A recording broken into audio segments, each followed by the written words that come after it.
Hello, and thank you for tuning into this week's Mayor's Update. As always, we have a lot of important information to share with you here this week, so please feel free to share this video with your friends, family, relatives, and anyone else who you think might find this information helpful over the course of the coming week. At the end of this video, we're going to be talking a lot about the upcoming parade that's coming up, but we'll hit on a little bit that happened this past week as we do in every update.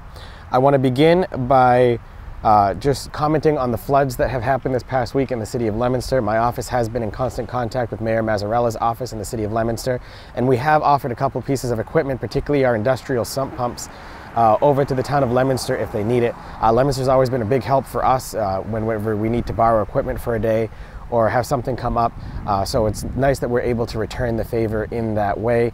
Gardner fared pretty well during this storm, all things considered. Pulaski Park had some flooding over on West Broadway, down by Salvador Auto and the DPW. There was a little bit of flooding in that section of the area, and then over in Union Square. Those were our main areas that we had some flooding issues. And then over in front of CVS, we had the one of the Pond Brook culverts collapse that had actually collapsed last year, and we were waiting for funding from the government, federal government, to make those repairs, and it collapsed a little further. However, that's not too critical yet, but all in all, things considered, when you look at what happened in Leominster and Fitchburg, we really lucked out during that storm. So it does help that our elevation's a little higher than theirs. However, I do want to thank the Gardner Fire Department and our Gardner dispatchers for all the work that they did during that storm to help those that did have issues and called with flooding in their basements and roofs leaking and things of that nature. Again, while it wasn't anything near what we saw in some of the other North Central Mass locations, we really did make out pretty well compared to our neighbors. I want to say congratulations to both Care Central VNA and Hospice and the GGARC. The Care Central VNA and Hospice had their annual executive leadership breakfast this past week. It's one of the main fundraisers for the VNA. And if you don't know, Care Central VNA used to be the Greater Gardner VNA, Visiting Nurses Association. Their Gardner office is located on Purley Lane, up of Pearl Street on Route 140. And their other office, when they merged and became Care Central VNA, is located in Webster. This is an annual fundraiser they do to help their operations for their visiting nurses and their hospice care patients. So I want to thank them for their commitment to our residents here in Gardner for when help is really needed the most and they really don't know how to handle the health situations of their loved ones and family members that are there. They've really continuously stepped up to the plate. Also, one of the I think highlights that the VNA does is not just end-of-life care and elderly care, but also they have a diaper pantry for people in the community that are struggling financially with young babies that can't afford diapers for their children. So they offer a complimentary diaper pantry as well for those people who are in need. So I just want to say thank you very much to everyone who's involved in the Visiting Nurses Association through Care Central for the work that they continuously do. Lastly, the Gardner ARC had their 70th anniversary celebration this past week as well. The Gardner ARC is a nonprofit based in the city that hosts social events for those who have developmental disabilities through dances and outings and retreats and just different events for networking purposes with those who have developmental disabilities. It's a great way to see just different people connect, particularly after these individuals turn 22, where they age out of the programs that are offered through our public schools. It's meant to supplement that work. And it was nice to see the stories and hear directly firsthand from those who are involved in the ARC the ways that this program has impacted their families positively and provided a source of connection for the families of those involved in the ARC and those who are in the ARC themselves. So thank you very much to everyone who was involved in that and for the invitation to attend your celebration this past week. There will be an official ribbon cutting for the Bailey Brook Park pickleball courts and basketball court and playground, as well as Park Street Park this coming Tuesday at 1 p.m. We'll begin at Bailey Brook Park and then move up to Park Street Park. These two projects were overseen by the Community Development and Planning Office and are really new gems in the community. If you haven't visited them yet, they actually look really nice. From the nice vista that we now have at the former National Grid substation, or the first ever 5-age and under playground in the city of Gardner next to our first ever pickleball courts. It's really neat to see. Adding to our recreational facilities in about probably the week or two, but I'm going to say within the next month, the DPW will start to begin work on our new disc golf course, our frisbee golf course at Bailey Brook Park as well. So keep an eye out for all of those improvements soon to be made. The citywide yard sale will take place on Saturday, September 23rd. This is something that annually happens both in the spring and the fall. We have waived the requirement for anyone participating in the citywide yard sale. You do not need to register your yard sale with the building department with a yard sale permit. So if you're looking at getting involved in the citywide yard sale and having your address listed on all of the event flyers for it, please contact Julie Mazza, who is the private organizer of this private event that the city just partners on. Her contact information can be found on the city's website and social media platforms.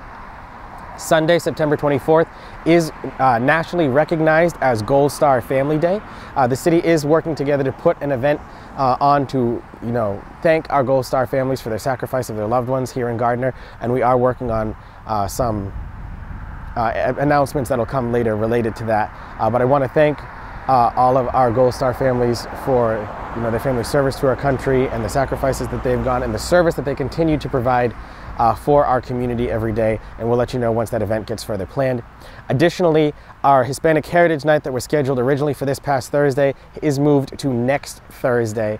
We'll get you all of that information as well on the city's website and social media platforms. There was a scheduling conflict that arose, so that had to be delayed, but it works out in some ways because Hispanic Heritage Month starts on September 15th, and we had that planned for September 14th. So Thursday, September 21st, it's a great way to remember the 21st night of September, to play off the lyrics of that old song, but it's going to be a fun time with the mariachis and everyone else who's involved in that, so please keep an eye out for the information on that ceremony as well. The city clerk's office has asked us to give you a brief update on some of the election timelines that are coming up. The last day to register to vote in the October 10th preliminary election is on October 2nd. City Hall will remain open until 5 p.m. that night for anyone who wishes to register to vote. You can also register to vote online. The primary will take place on October 10th. Do remember that you are allowed to vote by mail for this preliminary as well. So get those applications in now so that your ballot can be mailed to you before that preliminary election, so you can meet all of the deadlines that fall into that timeline that's there. And lastly, we're going to just talk a little bit about the upcoming Centennial Celebration Parade that will take place this Sunday, September 17th, beginning at 1 p.m. Several streets in the city will be impacted with either full traffic stops, closed to through traffic, parking restrictions.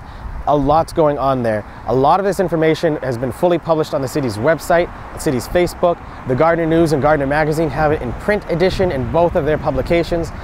We've been talking a lot with WGAW, our 1340 AM radio station here in Gardner. GETV has been broadcasting a lot. A couple of code red calls have gone out. Make sure you know what's going on. There are 70 acts that are included in this 1.5-mile parade that'll begin at the Uptown Rotary at Elm Street, go down Central Street, down Parker Street, and end at the intersection of Parker Street and Waterford. Waterford Street in its entirety is listed as the breakdown area for the parade. So do not wait to watch the parade on Waterford Street, otherwise you're going to be really disappointed. Same thing, do not wait on Elm Street, otherwise you're not going to see anything either, because that's just staging area. If you want to view the parade, the best places to go are Central Street and Parker Street, as those are really the only streets that viewing is allowed. Parking will be allowed at the Veterans Memorial Skating Rink on Veterans Drive, Park Street Park, the Knowlton Street parking lot, and the Nickel Street parking lot, and any other place that's not on the streets that the parade itself will be. On the streets that the parade will be, Elm, Waterford, Central, and Parker, parking will be cut off at 7 a.m. If your car is still there by 17, it will be towed so that the street sweepers can go through. So please don't fall into that category. There's plenty of other places to park around the city. We do recommend that you get there a little before the parade starts. That way you get a great viewing spot. There will be food trucks available if you need lunch. They're meeting at City Hall at 11 to be inspected and then being dispersed to their respective locations. Those locations are Cottage Street, the former Bank of America building parking lot, the West Street parking lot, which is why that is not open for public parking, because that will fully be closed by for the parade route, and then at the parking lot at GFA Federal Credit Union on Parker Street. So you can find all of those there, and more information again on that and all of those situations on where the bathrooms are located, where the food trucks are located, can be found on, again, our website, gardner-ma.gov, the City Hall Facebook page, the WGAW broadcast, Gardner News, Gardner Magazine, and GETV Channel 8. So all of that information can be found in all of those locations. Make sure you get out and enjoy that parade. It's going to be super fun. And the UMass Marching Band is our closer. They will then bus back up to Watkins Field at Gardner High School, where the Gardner High School Wildcat Marching Band and the University of Massachusetts Minuteman Marching Band will put on a free concert for anyone who attends. There will be free burgers and hot dogs provided by the Massachusetts Suicide Prevention Task Force at the newly completed concession stand at Gardner High School. And then Fidelity Bank will also be providing their free ice cream truck with their different ice cream products, the popsicles, everything else that goes like that you would find in a normal ice cream truck. Will be provided for free up there as well, so there's no excuse not to go and enjoy that time. If any of our Gardner Public Schools or Holy Family Academy music students go, they'll be invited to a free ice cream social sponsored by my office and several other community members.